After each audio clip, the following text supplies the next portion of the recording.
mūsų pagalba yra viešpaties dangaus ir žemės kūrėjo vardas. Dėkokite viešpačiui, šaukitės jo vardu, skelbkite tautose jo darbus. Giedokite jam psalmes. Garsinkite visus jo stebuklus. Didžiuokitės jo šventų vardu. Tegu džiaugiasi širdys tų, kurie ieško viešpaties. Ieškokite viešpaties ir jo jėgos. Nuolatos ieškokite jo veidą. Šiais žodžiais iš 105 psalmės pradedame šios viešpaties dienos pamaldas. Vardan Dievo šventoje trejybėje vienu. Tėvo, Sūnaus ir Šventosios dvasios. Amen. Ir vykdysime Dievo žodį, giedosime psalmes, kaip ir sakė. Tai giedosime 99 psalmę.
Kviečiame prisėsti trumpai prieš išpažįstant nuodėmes, paklausykite Dievo įstatymo. Ir šiandien yra iš Evangelijos pagal Matą 6 skyriaus 1-4 eilutės. Žiūrėkite, jog nedarytumėt savo teisumo darbų žmonių akyse, kad būtumėt jų matomi. Kitaip negausit atlygio iš savo tėvo, kuris yra danguje. Todėl duodamas gailestingumo auką netrimituok sinagogose ir gatvėse, kaip tai daro veidmainiai, kad būtų žmonių giriami. Iš tiesų sakau jums, jie jau atsiėmė savo atlygį. Kai aukoji, te nežino tavo kairė, ką daro dešinė, kad tavo gailestingumo auka būtų slaptoje, o tavo tėvas, regintis slaptoje, tau atlygins viešai. Ištrauka kalba apie du gyvenimus. Vieną, kuris yra matomas, kitą, kuris yra nematomas ir vyksta širdyje. Ir Viešpats įspėja apie pavojų, kad mes, kaip nuodėmingi žmonės, galim būti linkę apsimetinėti ir bandyti pasirodyti geresniais nei esame ir rodyti labiau tuos darbus, kurie yra geri ir apsimesti, kad mes esam gailestingi, kad viskas gerai su mumis. Ir įdomu, kad kalba apie gailestingumo auką. Nekalba tik apie narystės auką, bet kalba apie tai, kad aukoti yra normali praktika. Ir kalba apie tai, kad lenktyniaujama, kas daugiau paaukos. Ir iš esmės tai yra gera praktika, tačiau kalba apie širdį. Apie tai, iš kur kyla ta auka. Ir sako, daryk tai savo tėvui. Tėvas, regintis slaptoje. Visas Mato 6 skyrius kalba apie tėvą. Apie tėvą, kuris girdi, kuris mato, kuris yra slaptoje. Toliau kalba apie maldą, kalba apie išmaldą, vėliau kalba apie maldą, bet kalba apie tėvą, kuris viską mato. Ir jeigu būsime sąžiningi, jeigu Viešpats viską mato, tai yra už ką atgailauti ir pripažinti, kad esame nusidėlę ir galim prašyti Dievo gailestingumo, paprašysiu atsistoti maldai. Viešpatie Dieve, dėkoju tau šią puikią dieną, taip padėkoju už tavo žodį, kurį skaitėme iš Evangelijos pagal Matą, kur tu mokai mus neveidmainiauti. Viešpatie, tu matai viską. Tu matai visas mūsų intencijas, visas mūsų mintis, visas mūsų sugedimą visą, Viešpatie. Ir Viešpatie, padėk mums nesislapstyti, bet atsiverti prieš tave ir pripažinti, kad mes esam linkę apsimesti geresniais nei esam, linkę rodytis, kokie esame. Ir Viešpatie, mes prašom tavo atleidimo. Viešpatie, atleisk mums, atleisk man.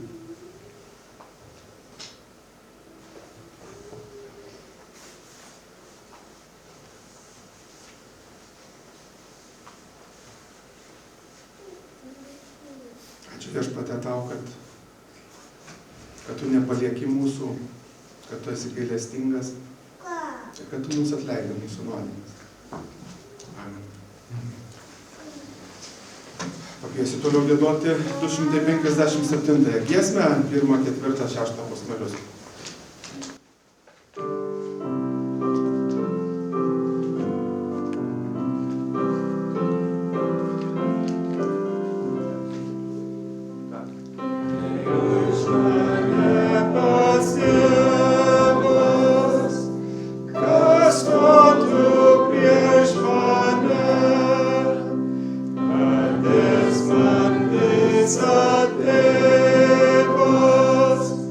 Kai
Sėskite trumpai. Klausysime Dievo malonės žodį iš Tito laiško 3 skyriaus nuo 3 iki 7 eilutės. Atkreipkite dėmesį, pirmoji daly bus kalbės apie kokie mes buvome ir antroji daly, kokius Kristus mus padarė kokiais. Juk ir mes kitados buvome neprotingi, neklusnūs, apgauti, vergaujantis įvairiems geiduliams ir malonumams. Gyvenome pilni pykčio ir pavydo, neapkenčiami ir nekenčiantys vieni kitų. Bet kaip pasirodė Dievo mūsų gelbėtojo gerumas ir meilė žmonėms. Jis išgelbėjo mus ne dėl mūsų atliktų teisumo darbų, bet iš savo gailestingumo. Šventosios dvasios atgimdančių ir atnaujinančių nuplovimu.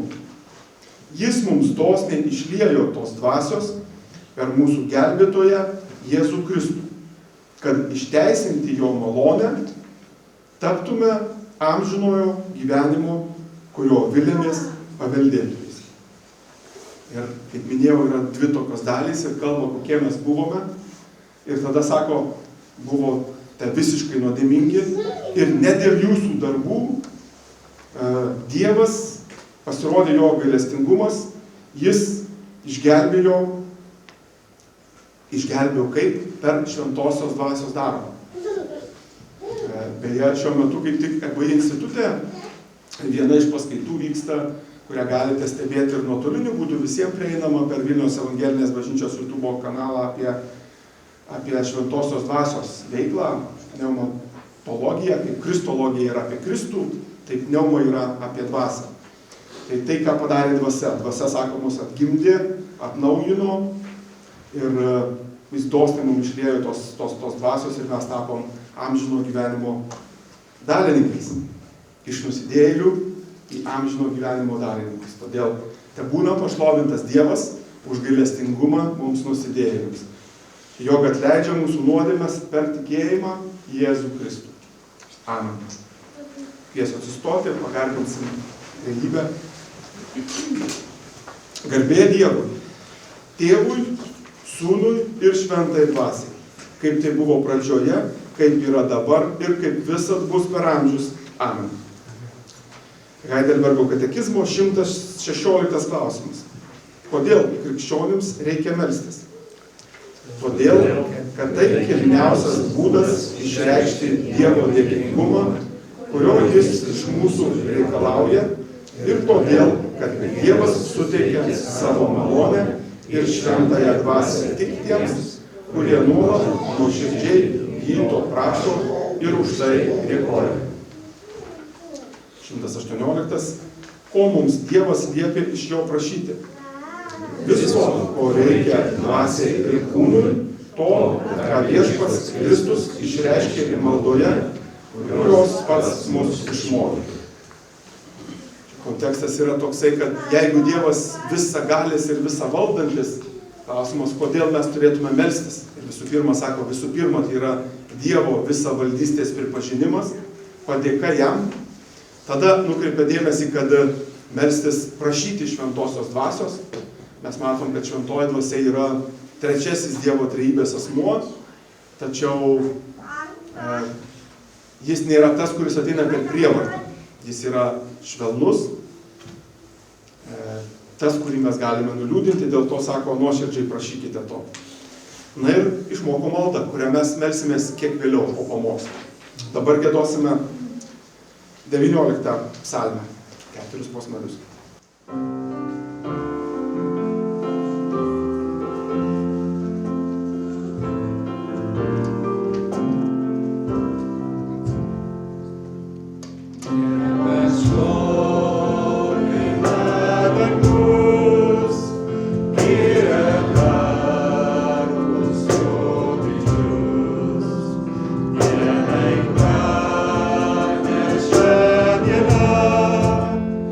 Nakčiai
visa patinka tau, tavyje esu saugus, atvilkėjau nuostabius.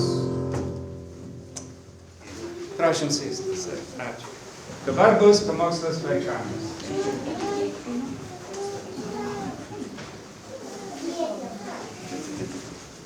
Bring out the little chairs, that's the way to put it.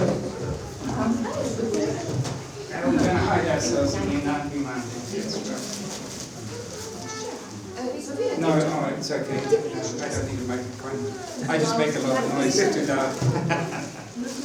Okay, children, I've got something here. What is this in my hand? Kas yra pas Franką rankose, žinot? Duanas, that's right. And I'm going to give, is any one of you kids allergic to bread? Ar kas nors esate alergiškas Yeah, žmonai? you don't want one yet? Okay. You want bread? There we are. Good. And you can have one. Good. And you can have one. Good. And you can have one. Do you like bread? Patinka duona? I hope you do like bread. I like mine with Nutella on it or with chocolate sprinkles on it. Frankas labai mėgsta duoną su Nutella arba su šokolado gabaliukais. Do you eat bread every day? Ar valgo duoną kasdien? Not always. Not every day? Oh, you should. It's good. Sakė, jūs turėtumėt, nes labai gerai. Yeah, very good. Well, I'm going to hide this from your parents because it's going to make them hungry. Sakė, paslėps nuo tėvelių, kad neišalktų. So there we got the bread there. I'll put it back here. I can eat it while I'm preaching. Frankas valgys, kol pamokslaus. We're going to be talking about bread in the sermon. Tai šiandien kalbėsim apie duoną pamokslo metu. And that's because Jesus said, I am the bread of life.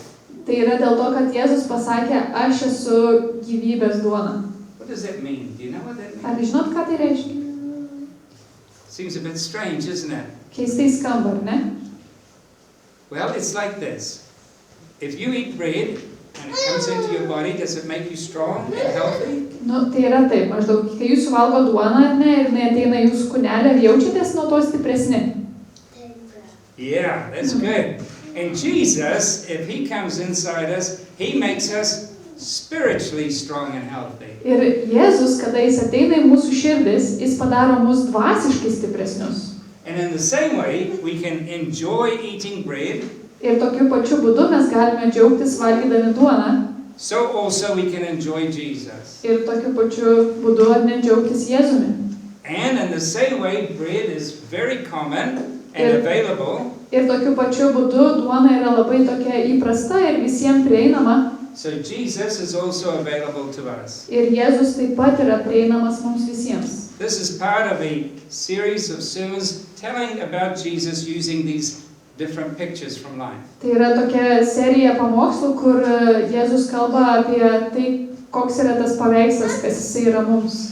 Okay, so I see that the bread is starting to shrink in size. Okay, let's pray, and then you can go and eat your pieces of bread. Here we are.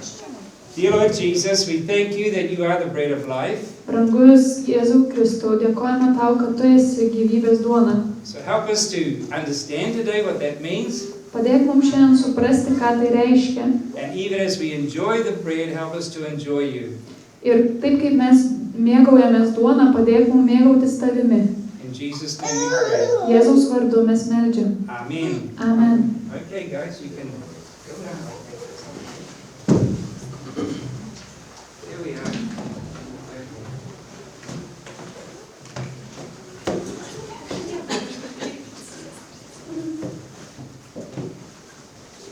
Last one.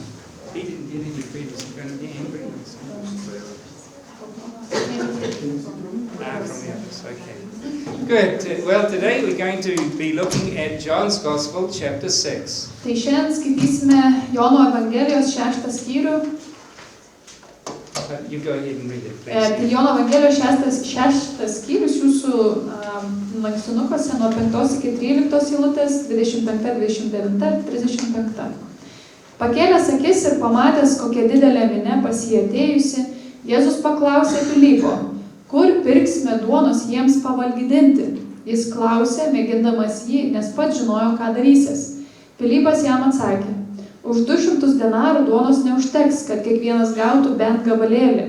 Vienas iš mokinių, Simono Petro brolis Andriejus, jam pasakė, čia yra vienas berniukas, kuris turi 5 miežinės duonos kepalus ir 2 žuveles, bet ką tai reiškia tokiai daugybei?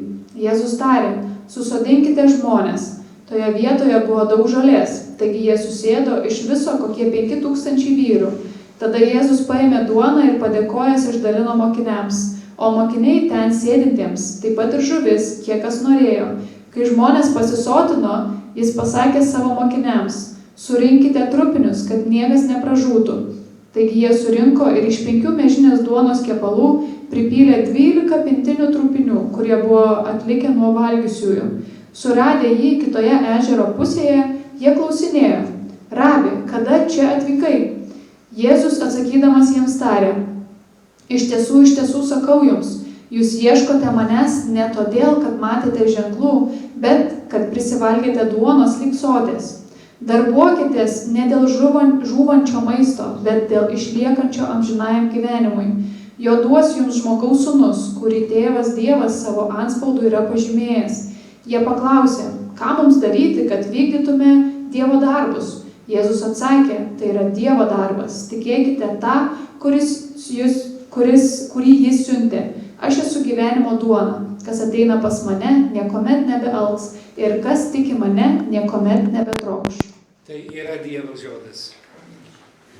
Did you know when the earliest loaf of bread was baked? Ar žinot, kada tokia anksčiausia duona buvo iškepta? In the country of Jordan, there was the ruins of a bakery. Jordanijoje buvo atrasta griuvėsiai buvusios kepyklos. And in that they found some bread. It was a flat bread. Ir tenais jie surado šiek tiek likusios duonos. And they tested it with carbon dating. Ir jie ją įvertino. And it was 14,000 years old. Ir ta duona buvo 14,000 metų amžiaus. So it's been around, bread has been around a long time. Tai duona buvo, jau kaip ir ilgokai. It's part of our culture, part of our life. Tai yra dalis mūsų kultūros, mūsų gyvenimo. So it's not surprising then that when Jesus is speaking about himself, he would take something like bread. Tai visiškai tokia nėra nuostaba, kad kai Jėzus kalba apie save, jis paima tokį pavyzdį ir priskiria save kaip, kad duonais. And so today we're going to look at Jesus saying, I am the bread of life. Ir šiandien pasižiūrėsime į tai, kur Jėzus sako, kad aš esu gyvenimo duona. And the basic theme of this idea is that Jesus is, or just as bread is to the body, Jesus is to the soul. Tai šiandien tokia ir tema pagrindė yra, kad kaip duona yra maistas mūsų kūnui, taip Jėzus yra tas duona maistas mūsų dvasiai. And there's 3 things I'm going to look at in this thing. Ir 3 dalykai, kuriuos šiandien pasižiūrėsim. Jesus as the bread of life is essential for life.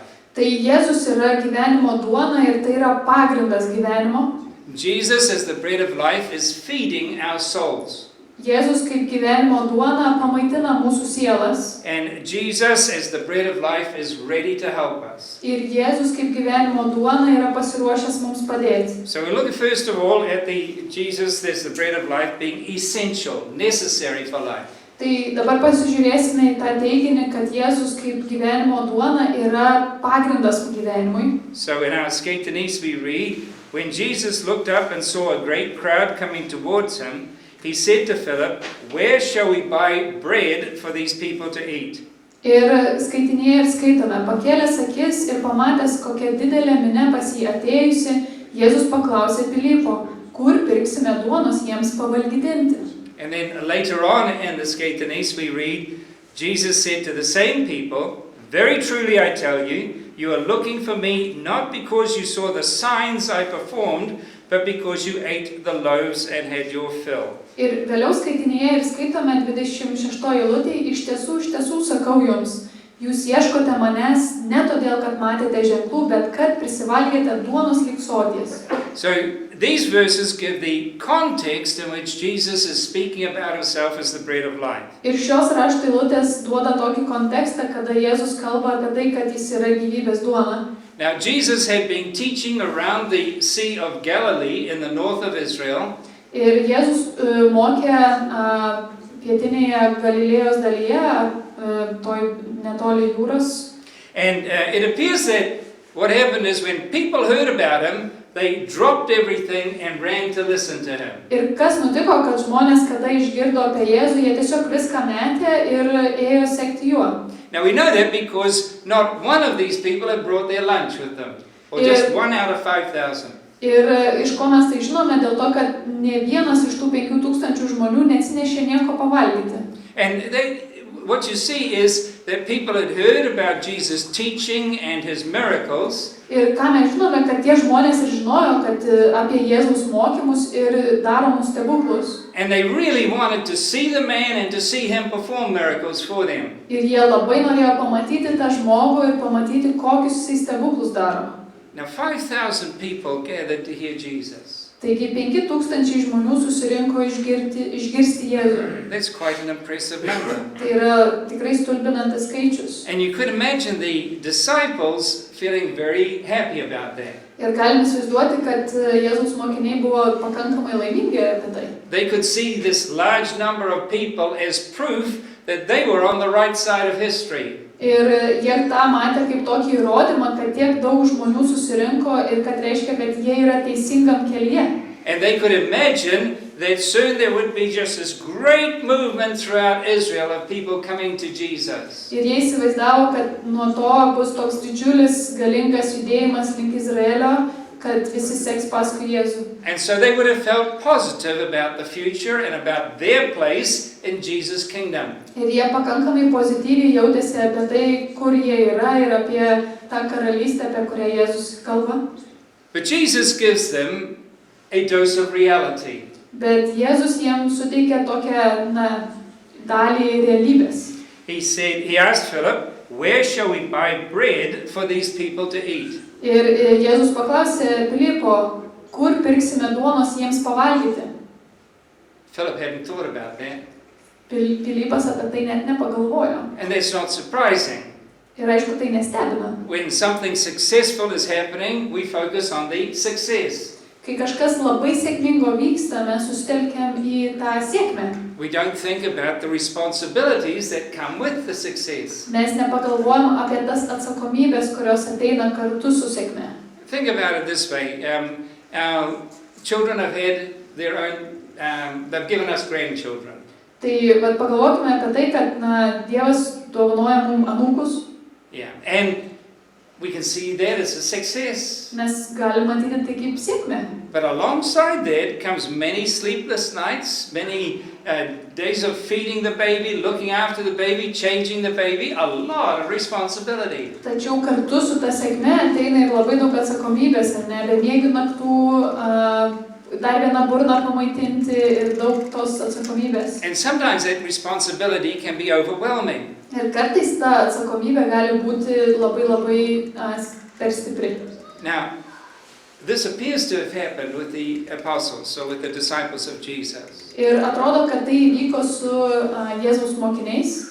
Philip really should have turned around when Jesus said, how are we going to feed these people? Pilypas turėjo realiai taip apsisukti, kai jo paklausė apie kur pirksime, kaip pamaitinsime tos žmonės. He should have said, Lord, do you know how that's going to happen? Jis turėjo sakyti, viešpatie, tu žinai, kaip tas atsitiks. To feed them is going to take a miracle. Kad pamaitinti juos reikia stebuklo. And you're the one who does miracles. Ir tu esi tas, kuris darai stebuklus. So I trust in you. Tai aš pasitikiu tavim. But when you read the 4 different places in the Gospels where this account is written, Bet kai skaitome šią dalį istorijos skirtingose evangelijose, what you find is that the disciples were actually quite confused. They didn't know what to do. ką atrandame, kad realiai Jėzaus mokiniai buvo labai pasimetę, tokie sumišę ir nežinojo, ką daryti. And so God provides a solution to their dilemma. Ir Dievas suteikė sprendimą šitai dilemai. the situation looks absolutely impossible. Tai pati situacija atrodo visiškai neįmanoma. And so Jesus comes and he gives the answer to that situation. Ir Jėzus ateina ir jis duoda atsakymą tai situacijai. He first sends out his disciples and said, go find out how much bread and food there is. Ir sako mokiniam, eikite ir sužinokite, kiek yra čia tos duonos ir maisto. Now just one boy had 5 loaves and 2 fish. Ir tik vienas berniukas turėjo 5 gabalėlius duonos ir 2 žuveles. Should we take a lesson from this? Ar turėtumėm pasiimti iš to pamoką? Should we say, well, every time I come to church, I need to bring some loaves and fish or food or something like that? Ar tai reiškia, kad kiekvieną kartą atėjus į bažnyčią mes turime atnešti kažko pavalgyti, duonos, žuvelės, dar kažko? That's often a lesson that's taken from this account. Ir labai dažnai tai yra pamoka, kurią pasiima iš šito rašto eilutės šitos. But I don't think that's really what Jesus wants us to learn from this. Bet yra manimas, kad tai nėra būtent ta pamoka, kurią ir moko šitą rašto eilutę. And the reason for that is that it doesn't say anything positive or anything negative about him bringing his lunch. O priežastis yra ta, kad nieko nėra sakoma nei pozityvaus tokio teigiamo, nei neigiamo apie tai, kad tas berniukas atsineša maisto. It's just that it tells us this is the material that Jesus had to work with. Ir mums tiesiog tai yra toks parodimas, kad tai yra medžiaga, iš kurios Jėzus realiai darbuosis apie tai. 5 loaves and 2 fish. 5 duonos kepaliukai ir 2 žuvelės. And then we go over and he tells them, seat these people down. Ir tada jis atėjęs ir sako, pasodinkite iš tų žmonės. And we're told that they're seated in groups of 50 and 100 and so on. Ir mes žinome, kad jie buvo susodinti po 100, po 50 žmonių. Is there anything special about how they seated them and got the people seated down? Ar čia yra kažkas tokio ypatingo apie tai, kaip tos žmonės susodino? I don't think so. Nemanau. I think it's more that when we hear the number 5,000, we know that they actually could count them because they were in different groups of 50, 100 and so on. Tai kai žinom, kad buvo 5,000 žmonių, tai tikėtina, kad juos ir taip susodino po 50, po 100, kad jie žinotų, kiek iš viso yra žmonių. And so Jesus says here, take this food, and he starts to pray first. Tai ką Jėzus ir padaro, jisai paima tą maistą ir už jį pirmiausia pasimeldžia. And you remember we looked earlier on in the catechism about do we need to pray? Ir kaip jau girdėjome prieš tai apie tą klausimą, kad ar mes turime melstis. And Jesus prayed about something that's very ordinary. We need food to eat. Ir Jėzus meldėsi apie tai, kas yra labai iš esmės įprasta, apie maistą. If they didn't have food for the people to eat, then the people would soon be no longer listening to Jesus. Ir kadangi nebuvo maisto, kurio galėtų pavalgyti, buvo žinoma, kad tada jie negalės girdėti Jėzaus. But rather they'd be listening to their stomachs. Ir labiau tada girdėtų savo gurgiančius pilvus. And so it was important that food be provided. Ir dėl to buvo labai svarbu, kad maistas būtų suteiktas. And so the people were given the bread, and Jesus did this incredible miracle. Taigi žmonės gavo duonos ir Jėzus padarė šį įspūdingą stebuklą. Now we're told that when the people later on came to Jesus, Ir mes skaitome, kad vėliau, kai Jėzus atėjo pas žmonės, Jesus referred to this miracle as a sign. Jėzus kreipė į šį stebuklą kaip į ženklą. This is a sign of who I am. Tai yra ženklas apie tai, kas aš esu. This is a sign that I've come from God and I'm here to speak with authority to you. Kad tai yra ženklas, kad aš atėjau iš Dievo ir aš atėjau su ta galia kalbėti, ką Dievas man liepė jums atnešti. But it appears that most of the people just were focused on the sign itself. Ir pasirodo, kad dauguma žmonių susitelkė daugiau į tą stebuklą. Rather than the meaning of the sign. Vietoj to į tą, kad susitelkt į stebuklo reikšmę. They thought if we keep following Jesus, we'll keep being fed. Ir jie galvoja, kad jeigu mes toliau seksime Jėzumi, tai mes toliau būsime pamaitinti. No longer will we have to work hard. Nebereikės mums daugiau dirbti. But Jesus wanted them to understand something deeper from this. Tačiau Jėzus norėjo, kad jie suprastų kai ką daug giliau apie tai. And we read about that in the book of Acts, chapter 2, on the day of Pentecost. Ir Apaštalų darbai. Ir skaitome apie tai Apaštalų darbuose 2 skyriuje 22 eilutėje. where Peter says, Jesus was a man accredited by God to you by miracles, wonders and signs, which God did among you through him. Kur Petras sako ir rašo, Jėzų iš Nazareto buvo vyra, Dievo jums patvirtinta galingais darbais, stebuklais ir ženklais, kuriuos per jį nuveikė Dievas tarp jūsų. And so we see that without Jesus, the people would not have been fed. Tai mes žinome, kad be Jėzaus žmonės nebūtų pamaitinti. And by feeding them, he showed that he is essential for life, just as bread is essential for life. Ir padarydamas šį stebuklą, jis tiesiog parodė, kad jis yra pagrindas gyvenimo. But he went on to show that he is essential more for spiritual life rather than physical life.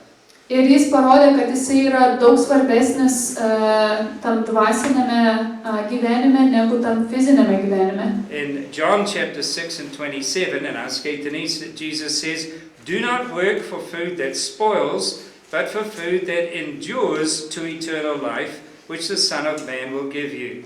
Jono Evangelijos 6 skyriuje 27 eilutėje ir skaitome, darbuokitės ne dėl žūvančio maisto, bet dėl išliekančio amžinajam gyvenimui, kurį duos jums žmogaus sūnus. So everybody was able to recognize that Jesus could do something that nobody else could do. Ir visi galėjo atpažinti, kad Jėzus gali padaryti tai, ko daugiau niekas negali padaryti. In fact, the miracle was proof that God was involved in this work of salvation that Jesus was doing. Ir stebuklas buvo toks įrodymas, kad Dievas buvo tame, nes niekas kitas negalėtų padaryti tokio stebuklo kaip Jėzus. And remember, Jesus is doing this miracle in front of Jewish people. Ir atsiminkime, kad Jėzus padarė šį stebuklą priešais žydus. And they had in their history an example of God providing bread for them. Ir jie savo tautos istorijoje turėjo tą įrodymą, kaip Dievas pasirūpina jų tauta. And that was when God had provided manna in the wilderness for his people as they came out of Egypt. Ir tai yra ta istorija, kur Dievas pasirūpino maną, kada jie buvo dykumoje, kai klajojo ir neturėjo ką valgyti. Now we know that the people were thinking about this particular Egypt incident. Ir mes žinome, kad žmonės ir galvojo būtent apie šitą įvykį.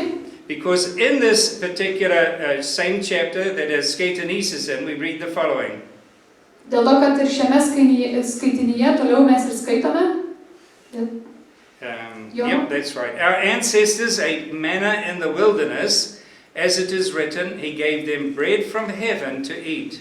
Ir būtent Jono Evangelijos 6 skyriuje nuo 31 iki 35 eilutės skaitom, mūsų tėvai dykumoje valgė maną, kaip parašyta, jis davė jiems valgyti duonos iš dangaus. Now Jesus said to them, very truly I tell you, it's not Moses who has given you the bread from heaven, but it is my Father who gives you true bread from heaven. Tuomet Jėzus jiems sakė, iš tiesų sakau jums, ne Mozė davė jums duonos iš dangaus, bet mano tėvas duoda jums iš dangaus tikrosios duonos. For the bread of God is the bread that comes down from heaven and gives life to the world. Nes Dievo duona nužengia iš dangaus ir duoda pasauliui gyvybę. So they said, always give us this bread.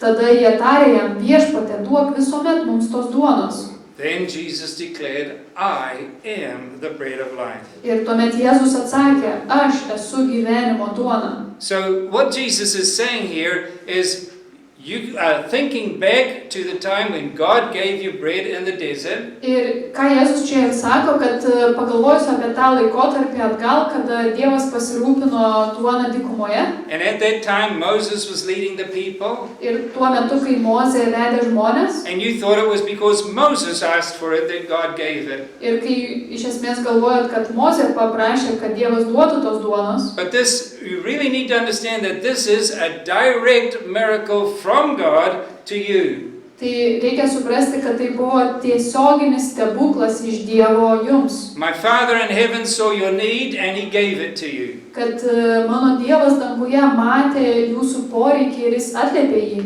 And in the same way, my Father in heaven is giving this bread to you today. Ir tokiu pačiu būdu mano Tėvas danguje jums suteikia tą duoną šiandien. Now, this is the scandal of the whole miracle, of the whole passage. Tai yra toks tokia skandalinga mintis šios rašto vietos. Because Jesus is saying, I am the bread of life. Dėl to, kad Jėzus sako, aš esu gyvenimo duona. This physical bread is a sign of what I can give you. Ta fizinė duona yra ženklas to, ką aš galiu jums duoti. I'm doing it from my Father in heaven. Aš tą darau iš savo tėvo danguje. And that means I'm his personal representative to you here on earth. Ir reiškia, kad aš esu tas asmeninis atstovas Dievo žemėje jums. For in those days, in the same way that the Son was the full legal representative of his Father, Ir tomis dienomis, kai Jėzus buvo tas legalus, viso priimtinas Dievo atstovas žemėje mums, so also Jesus is the full legal or spiritual representative of his Father. ir taip yra, kad Jėzus ir yra tas pilnai atspindintis Dievo pasiuntinys žemėje. And so Jesus is claiming to have divine power, absolute power. Ir Jėzus teigia, kad jisai turi tą dieviškąją visą galybę. But he goes further than just saying, I have the power. Bet jisai eina toliau, nepateikdamas, kad aš turiu visą galę. He says, I'm ready to give it to you. Ir jis sako, aš esu pasiruošęs tą suteikti jums. So he says in John 6, verse 35, I am the bread of life. Whoever comes to me will never go hungry, and whoever believes in me will never be thirsty. Ir Jono Evangelijos 6 skyriui 35 eilutėje Jėzus sako, aš esu gyvenimo duona, kas ateina pas mane, niekuomet nebealks, ir kas tiki mane, niekuomet nebetrokš. So Jesus is saying, in me all the spiritual benefits of spiritual bread can be found. Ir jisai tiesiog taip ir sako, kad manyje galite rasti visas dvasinės dovanas ir reikmes, ko jums galėtų prireikti. And in the same way that bread is available to every ordinary person, Ir tuo pačiu būdu, kad duona yra prieinama absoliučiai visiems žmonėms. so I am available to every ordinary person. Ir Jėzus ir teigia, kad aš esu prieinamas absoliučiai visiems žmonėms. Now Jesus is more than just bread. Ir Jėzus yra daugiau negu tiesiog duona. We'll see that he is the light of life. Ir matysime, kad jis yra ir gyvenimo šviesa. He is the way, the truth, and the life. Jis yra kelias, tiesa ir šviesa. But for the moment, what Jesus wants us to learn from this particular illustration, Bet ką Jėzus nori, kad mes išmoktumėm iš šios iliustracijos, that he is necessary, kad jis yra reikalingas, that he is spiritual life for us, kad jis yra tas dvasinis mūsų gyvenimas and that he is willing to come and feed us. ir kad jisai nori ateiti ir mus pamaitinti. And this is something we celebrate whenever we have the Lord's table. Ir tai yra visą laiką tai, ką mes švenčiame, kai turime viešpaties vakarienę. We take a piece of bread and we eat it. Mes paimame duonos gabalėlį ir suvalgome. And the bread becomes part of our body. Ir duona tampa mūsų kūno dalis. And we learn from that the bread is like Jesus becoming part of our soul. Ir mes mokomės, kad kaip duona tampa mūsų kūno dalimi, taip Jėzus tampa mūsų sielos dalimi. Now, in our hymn books, there is a lovely song that was first written in Polish. Ir Giesmynės, yra tokia giesmė, kuri buvo parašyta lenkiškai. It was originally in Lankiškai. Yeah, and it's song 103, Tad eikim jau prie Kristaus stalo. Tai yra 103 giesmė, tad eikim jau prie Kristaus stalo. And then I'm going to read there's 4 verses. I'll read each verse in English and you read it in Lietuviškai, okay? Let us draw near to Christ's table, lifting to him our hearts and minds. Let us unite in faith before him. Let him refresh us in our souls. Tad eikim jau prie Kristaus stalo, pakėlę širdis ir mintis, te viešpats sielas mums apvalo, gaivina dvasios jėgomis. He is the bread of life eternal, descending down from heaven to us. He is the living fount of wisdom. He who drinks from it, he shall live. Jis duona amžina gyvybės, nužengus iš dangaus pas mus. Jisai gyva versmės stiprybės, kas gers iš jos, tas gyvas bus. On a road of thorns walked our Redeemer. He went alone to death for us. But on the cross came restoration. He won for us the Father's love. Erškėčių kelią atpirkėjo, uždarė kruvina mirtis, bet kryžium viską jis laimėjo, mums tėvo meilę pelnė jis. No greater grace to us is given than through our Saviour's sacrifice, the saving power of resurrection, giving to us new hope of life. Nėra didesnės mums malonės, kaip toji viešpaties auka, kurios gale atgimę žmonės nauja gyvena gyvata. And so it's my prayer that these words of the song would express our trust in Jesus, the bread of life. Tai yra mano asmeninė malda, kad šie žodžiai būtų kiekvieno mūsų širdies išraiška, kad Jėzus yra mūsų gyvybės duona. So let us stand to pray. Atstokim pasimelsti. Dear Father, we thank you for Jesus being the bread of life. Brangus Dieve, dėkojame tau, kad Jėzus yra gyvybės duona. He gives us what we need, Jis duoda tai, ko mums reikia. and He does so freely. Ir jis tai daro laisva valia. And as we saw in the miracle of feeding the 5,000, Ir kaip mes matome tame stebuklė, kai jis pamaitino 5,000 He žmonių. gives more than enough with much left over. Ir jisai duoda daugiau negu reikia su tuo mažu likučiu. Help us to be grateful for the many blessings we have in Jesus.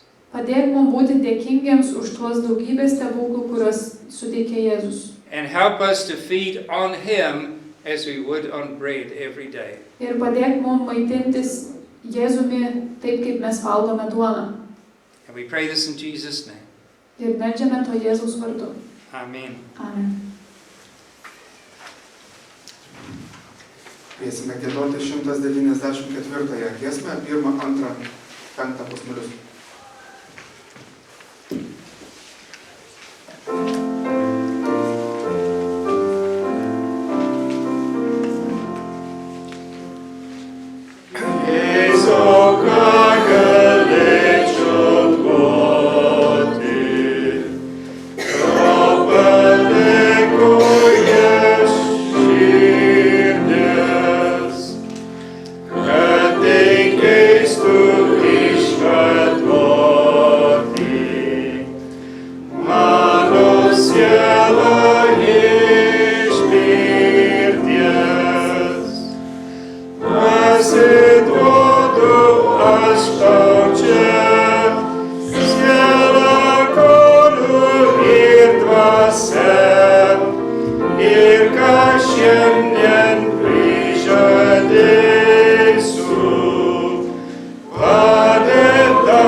Netrukus melsimės, nėra daug informacijos, tai galite ir nesėsti, tik priminsiu, kad dalyvautumėt aktyviai tai, kokie vyksta mokymai, tai penktadienį, kaip įprasta, vyko bažnyčios tarnautojų mokymai ir nagrinėjama antrasis šveicariškas išpažinimas.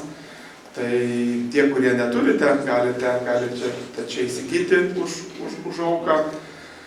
Taip pat prieš 2 savaitės buvo seminaras apie katalikybę, kadangi gyvenam katalikų šaly, tai yra irgi gerai išleista knyga, naujas pakartotas leidimas, rankose nenešu nieko, jau kai yra 7,5 euro, taigi rekomenduoju drąsiai įsigyti ir ne tik įsigyti ir skaityti. Skaityti, kad suprastume, apmąstytume, nes mūsų gyvenimas nėra tik sekmadienį 1 ar 2 valandos, bet ir visą savaitę, kad galėtume apmąstyti Dievo žodį ir kitą literatūrą. Vakar vyko konsistorija, tai didžioji dalis klausimų buvo pasiruošimas sinodui, kuris vyks birželio vidury. Tai kai vaišinsimės per agapią, galime paklausti, esame dėkingi Žydrūnų už tarnystę, tai pasidalins plačiau per agapę, kas vyko. Pat Andrius prašė maldos už Šarūną, taip pat jo draugė Santa dėl sveikatos jos, tai iš tikrųjų noriu paraginti, nebijoti prašyti maldos, jeigu kažkokie yra poreikiai, ar dėl mūsų asmeninio gyvenimo, ar dėl kitų, taigi drąsiai visada prašykit, galite rašyti iš vakaro tokią žinutę man, ar kitaip informuoti. Tam reikalinga bendruomenė, kad vienas kitą palaikytume, kai kažkas pasilpsta, kai kažkam reikia paguodos, kai kažkas serga ar kažko reikia, tai ir kreipsimės visi kartu į Viešpatį. Taigi kreipiamės Viešpatie, Dieve, dėkojam tau už šias pamaldas, už šią pamokslų seriją, kai girdime, kaip Viešpats sakė, aš esu, šiandieną girdėjome, kad aš esu gyvenimo duona. Viešpatie, mokyk mus toliau per ateinančią savaitę, kad tu esi tas, kuris pamaitini, kad niekas kitas mūsų nepamaitins ir mes galim tik tai laikinai pasimaitinti, bet nepasotinsime, vėl trokšime, tačiau Viešpatie, tik tu gali užpildyti tą tuštumą, kurią žmonės be Dievo turi. Viešpatie, ačiū tau, kad tu maitini mus ir maitini per savo žodį. Maitini per savo žodį, kai šventoji dvasia mums jį apreiškia, apšviečia, parodo ir taip esam pamaitinami. Viešpatie, dėkojame tau už mūsų bažnyčią, už Lietuvos evangelikų reformatų bažnyčią. Meldžiamės už mūsų bažnyčios generalinį superintendentą kunigą Raimondą. Meldžiamės už mūsų ganytoją kunigą Franką. Meldžiamės taip pat už jo sveikatą, tiek po operacijos laiku atsigauti, tiek dėl to, kad jis galėtų pailsėti ir miegoti. Taip pat meldžiamės už jo žmoną Emilį, kuri tarnauja mums. Esame dėkingi Dievui už tos žmonės, kurie remia finansiškai juos, tai kad jie galėtų mums tarnauti ir ta tarnystė galėtų įvykti. Viešpatie, meldžiamės už visą mūsų bendruomenę, už visus mūsų žmonės, tie, kurie yra šitoj vietoj, kurie negalėjo atvykti šiandieną arba stebi nuotoliniu būdu. Viešpatie, meldžiam, kad tu mus vestum ir globotum. Meldžiamės Viešpatie už visus pasiruošimo darbus sinodui, dėl kurio ir vyko vakar konsistorija. Meldžiamės Viešpatie, kad būtų tavo valia tai, ką tu suplanavai, kaip tu esi paruošęs. Ir priimame Viešpatie tai dėkingomis širdimis. Viešpatie, su skausminga širdimi meldžiamės dėl karo Ukrainoje, prašydami Dieve tavo gailestingumo, kad tu pasigailėtum žmonių, kad tu apsaugotum juos ir Viešpatie, kad jie pažintų tave ir kad tavo teisingumas būtų atstatytas. Viešpatie, pasigailėk žmonių. Tu, Viešpatie, esi teisingas Dievas. Ir užbrėži tas ribas, kurių piktasis negali pereiti. Viešpatie, tavo vaizdą valdo net ir piktus žmonės, net ir piktus vadovus, net ir neteisingus sprendimus, bet Viešpatie, finale viskas mylintiems tave išeina į gerą. Viešpatie, dėkojame tau už mūsų valstybę, kurios nepriklausomybės atkūrimą minėjome šią savaitę. Dėkojame Viešpatie už Lietuvos Respubliką, už tai, kad jau 35 metai, kaip atkurta Lietuvos nepriklausomybė. Ir Viešpatie, ir tiek pat metų, kai mes galime rinktis ir šioje parapijoje ir garbinti tada. Dėkojame Viešpatie už tą laiką, kurį turime, taikos laiką, ir meldžiame Viešpatie tos taikos toliau, kad galėtume toliau garbinti tave ir taip pat ir atstatyti šį taip pat ir bažnyčios pastatą. Meldžiamės Viešpatie už tos žmonės, kurie yra atsakingi, kurie dirba prie to, skiria laiko. Viešpatie meldžiamės, kad duotum išminties priimti tinkamus sprendimus, kurie yra geriausi mums visiems. Meldžiamės Viešpatie taip pat dėl finansų, kad tu parūpintum tiems sprendimams, kurie yra pagal tavo valią. Viešpatie, visus kitus mūsų maldos žodžius sudedame į tą maldą, kurią jau, kaip ir sakėme, tu išmokėjai. Ir neskubėdami melskimės. Tėve mūsų, kuris esi danguje, teesie šventas tavo vardas, teateinie tavo karalystė, teesie tavo valia, kaip danguje, taip ir žemėje. Kasdienės mūsų duonos duok mums šiandien. Ir atleisk mums mūsų kaltes, kaip ir mes atleidžiame savo kaltininkams. Ir neversk mūsų į pagundą, bet gelbėk mus nuo pikto, nes tavo yra karalystė, ir galybė, ir garbė, per amžius. Amen. Ir skaitėme šiandieną prieš atgailos maldą, laikas dabar gailestingumo aukoms ir narystės aukoms. Tie, kurie naudojatės kompiuteriu ir bankininkystę, galite daryti tai elektroniškai. Tie, kurie nusprendę daryti grynaisiais, galite daryti grynaisiais, kaip jums patogiau. Kviečiu daryti tai dėkinga širdimi, pripažįstant, kad tai, ką gero gaunam, ateina iš Dievo ir dalį aukojame jo darbui.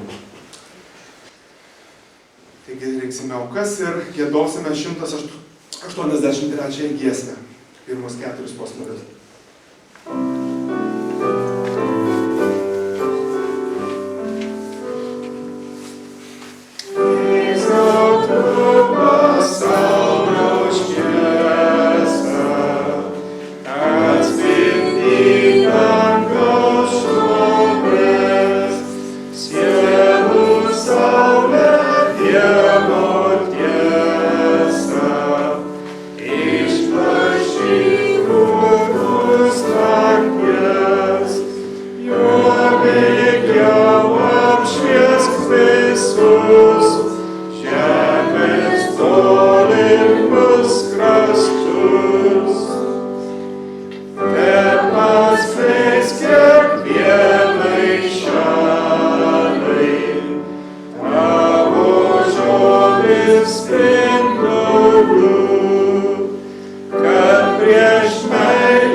Ir dabar priimkite aroniškai palaiminimą. Viešpats Dievas te laimina ir te saugoja tave. Viešpats te rasviečia tave savo veidu ir te esi tau maloningas. Viešpats te pažvelgia į tave gailestingai ir te suteikia tau savo ramybę. Amen. Ir eisime ramybę į pasaulį, kurį siunčia pats viešpats, kad būtume šio pasaulio šviesa ir druska. Gyvensime krikščioniškai, kad žmonės matydami mūsų tikėjimą ir dorą gyvenimą atsigręžtų į viešpatį ir šlovintų dangišką Dievą. Amen. Maldas baigsime tylia asmeninė malda.